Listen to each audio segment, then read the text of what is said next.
Hi everyone, welcome back. In this quick video, I'm going to show you how to hide the taskbar in a Windows 11.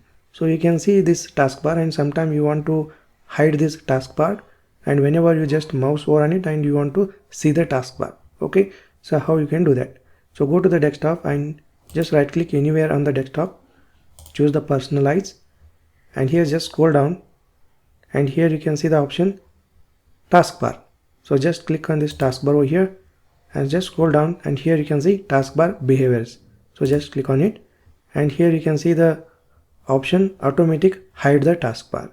So currently by default it is unchecked, so go ahead and just tick mark it. So this will automatically hide the taskbar. You can see the taskbar is hide. Next, if you want to see the taskbar on your mouse cursor, just minimize this and just take the mouse cursor at the bottom of the screen, and here you can see the taskbar, and just move the cursor away from the taskbar and you can see the taskbar is hidden again. So this is how you can hide and show the taskbar on your mouse cursor. Alright, great. I will see you in the next video.